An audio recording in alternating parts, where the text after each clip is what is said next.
میں آپ کو ایک رائے دوں، ایک چھوٹی سی رائے دوں. میرا خیال میں آپ کو جلسہ کرنے کی اجازت ہونی چاہیے. آپ کے رستانی کسی کو روکنا چاہیے. آپ کو مطلب جس طرح آپ نے اسلام آباد میں ہوا نا، آپ کو کرنا چاہیے.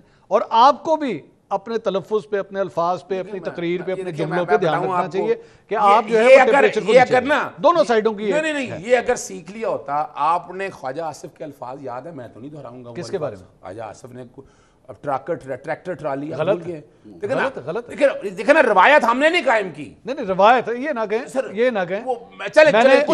دیکھیں پاکستان تحریک انصاف کے لوگوں کی جانب سے جس قسم کے ٹرینڈ چلائے گئے ہیں نا ٹویٹر کے اوپر، میں ان کو آن ایئر بول نہیں سکتا. میں نہیں بول سکتا، میں بچوں کو نہیں دکھا سکتا. سر میں وہی کہہ رہا ہوں کہ یہی الفاظ بشرا بی بی صاحبہ کے بارے میں یا باقی خواتین کے بارے میں، دیکھیں نا کہیں تو ابتدا ہونی ہے نا، کہیں تو روکنا ہے نا آپ نے. اگر آپ گالی کا جواب گالی سے دینا شروع کر دیں گے تو پھر نہیں مسئلہ حل ہوگا. سر آپ مجھے بتائیے، علی امین گنڈا پور صاحب وزیر اعلیٰ ہیں، ٹھیک ہے، سن لیں اس کا وہ وزیر اعلیٰ ہے نا، وزیر اعلیٰ ہیں خیبر پختونخوا کے. مریم نواز صاحبہ وزیر اعلیٰ ہیں پنجاب کی. پنجاب کی وزیر اعلیٰ نے کیا علی امین گنڈا پور یا ان کے خاندان کے حوالے سے کوئی واحد گفتگو کی ہے؟ اگر ہے تو بتا دیں. آپ نے، میں پھر بتاتا چلوں، آپ نے وہ ٹویٹ نہیں پڑھا میں اختیار ولی کے بارے میں یا میں کسی کے بارے میں چھوڑ دیں.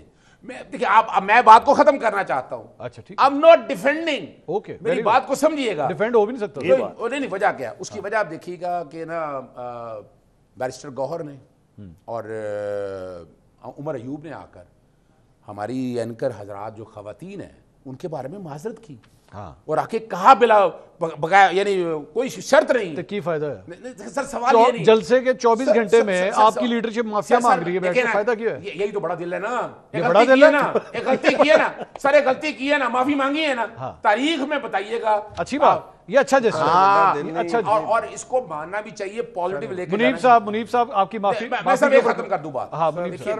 آپ آگے بڑھانا چاہتے ہیں نا، آپ چیزیں ختم کرنا چاہتے ہیں نا، تو چیزیں ختم کرنے کی طرف ابھی تک کوئی ایک پازیٹیو سٹیپ بتا دیں. منیب صاحب جتنے لوگوں کو گرفتار کر پھینٹی لگا، بچوں کے ساتھ اس کے ساتھ آج ایک اور بات ایڈ کریں.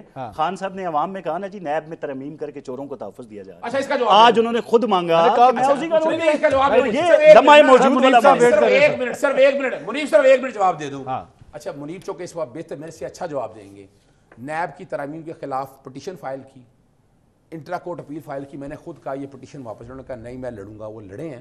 اب مجھے یہ بتائیے گا، قانون کہتا ہے، آپ کو پتا ہے کہ آج نیب نے کہا کہ یہ کیس یہاں نہیں بنتا، یہاں سے ٹرانسفر کر دیں. جی انہوں نے تو 190 ملین سیکشن 4 میں آ گیا کہ اگر کابینہ یہ فیصلہ کرے گی، کابینہ کا فیصلہ آنسریبل نہیں ہوگا. میں یہ نہیں کہہ رہا بھئی، قانون ہے. جب قانون یہ کہہ رہا میں کہوں یا نہ کہوں، وہی قانون جس کو آپ نے چیلنج کیا تھا. دیکھیں نا، بھی چیلنج کیا، میں ہار گیا. نہیں آپ وہاں پہ کہتے جی مجھے اس کی پلی نہیں چاہیے. نہیں سر، یہ آپ کے وکلا نے لی ہے پلی. منصور بھائی میں پھر ادھر چلوں. میں یہ نہیں کہہ، میں کہہ بھی دوں، میں اس قانون کو نہیں مانتا، میں کہہ بھی دوں، تو کیا آپ کا خیال ہے قانون کا اطلاق نہیں ہوگا؟ قانون کا اطلاق ہوگا. آج آپ نے مثال توشہ خانہ میں دیکھ لی ہے، تو 190 ملین میں بھی قانون کا اطلاق ہوگا. منیب صاحب، اظہر صاحب کہہ رہے ہیں کہ کچھ ایسا کرنا چاہیے کہ ٹیمپریچر نیچے آئے، حالات کو نارمل کی طرف لے کے جائے. منیب صاحب دسو کی کرنا ہے سر، کیا طریقہ کار ہے؟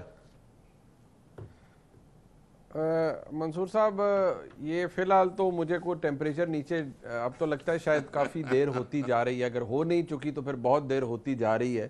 دوسری بات یہ ہے کہ میں اتنا ضرور کہوں گا کہ ابھی جس طرح کہا جی وہ انہوں نے کہا اور معافی مانگ لی. ارے بھائی باتیں کی ہیں گنڈا پور صاحب نے، معافیاں بیچارے عمر ایوب صاحب اور بیرسٹر گور خان صاحب. وہ تو گور خان صاحب تو نہایت نفیس شخصیت ہے. میں ان کو بڑا آئی ریلی ایڈمائر ہم کہ وہ بڑی اچھی سلجھی اونچی آواز میں چیخ نہیں مارتے. وہ بھی بیچارے گرفتار ہو گئے ہیں.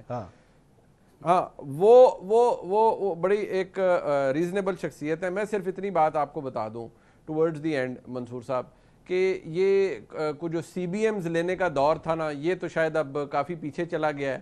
اب تو میں نے پچھلے دنوں کہا تھا ایک اہم مذاق میں ایک وہ میں اور طلعت صاحب ایک گفتگو کر رہے تھے آن لائن، اس کے اوپر بھی تو میں کیونکہ پٹواری ہوں تو ہماری گفتگو ایسی ہوتی ہے. تو جو اس وقت صورتحال ہے وہ اس سے مماثلت رکھتی ہے کہ اب تو بس ڈنڈو ڈنڈی ہے ہر طرف، اور ڈنڈا جب چل رہا ہو تو پھر ڈنڈے کے آگے جو بھی آ جائے وہ ہو رہا ہو. اس وقت ریسیونگ اینڈ پہ تحریک انصاف ہے، لیکن مسئلہ یہ ہے کہ تحریک انصاف نے بہت سی بسز مس کی ہیں. اللہ کرے ان کے لیے کوئی آخری بس آ رہی ہو جس کے اوپر یار منیب صاحب اس سے پہلے منیب صاحب اس سے پہلے اظہر صاحب بیچ میں گئے. دیکھیں میں آپ کو بتا دیتا ہوں، میں جانتا ہوں پاکستان تحریک انصاف کا سینٹیمنٹ نہ یہ ہوگا.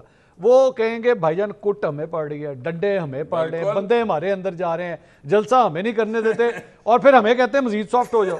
اسی کی کریے نہیں وہ گل ہے نا کہ مسئلہ ہے منصور صاحب, آپ بھی ادھر ہی رہتے ہیں, اظہر صاحب, کوثر صاحب, اب آپ مسئلہ یہ ہے نا کہ منصور صاحب آپ جان بوجھ کے نا مجھے ایسی جگہ پھنساتے ہیں, پھر تسی کہتے ہو کہ چلو یہی بولے گا نہیں دی ایسی پھرے گی. او بھائی تو سچ بولتا ہے نا, سچ بولا کر, میں تیری تعریف کرتا ہوں, ٹھیک ہے میری پارٹی میں تیری تعریف نہیں کرتے, میں تو تیرے حوالے سے بات بولے منیب بھائی. منصور صاحب بات یہ ہے, منصور صاحب بات یہ ہے, جو پنڈ کا چودھری ہوتا ہے نا, جس سے آپ نے دانے بھی لیے ہوتے ہیں, اس سے پھر اکڑتے نہیں ہیں, کیونکہ جب آپ اکڑتے ہیں تو وہ آپ کو کٹتا بھی ہے, پھر ساتھ ڈھول بھی مارتا ہے.